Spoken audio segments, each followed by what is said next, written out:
a.m. in the morning with our UAP team, setting up our visual display of $1 trillion worth of government debt, run up by reckless and wasteful spending of both the Liberal and Labor parties. We've come here this morning as an army of us, been here this morning since about 5 o'clock, setting up a bit of a display.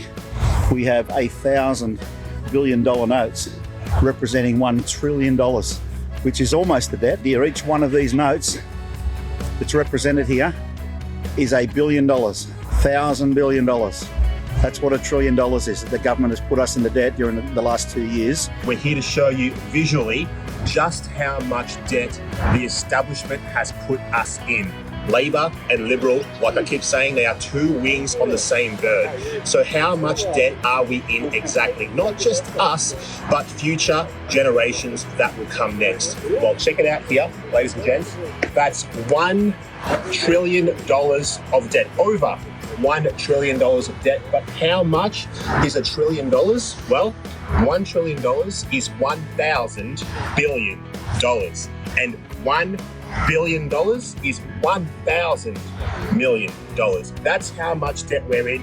That's how much debt we need to pay back, plus interest. Plus interest.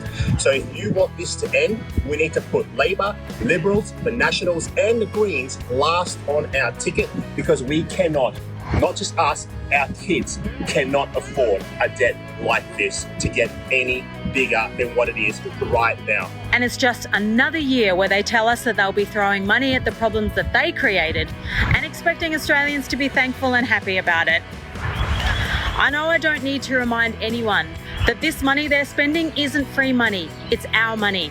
And as I say, you can't spend your way out of debt. And a message to ScoMo and his pals, you can only spend your way to election victory so many times. You've wasted our money, money that we've worked hard for too many times. That $100 billion debt is now 1,000 billion.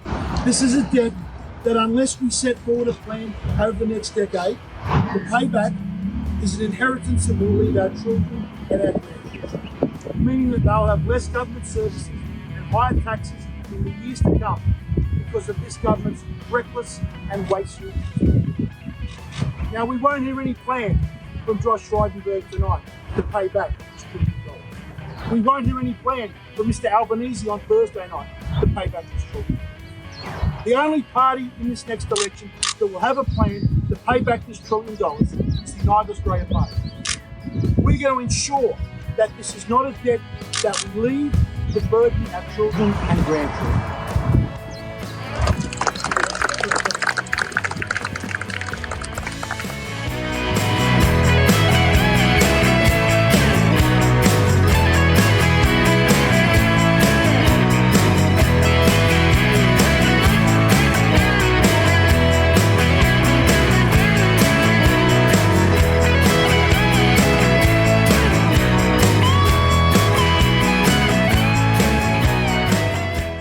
Authorised by Craig Kelly for the United Australia Party, Merrimack.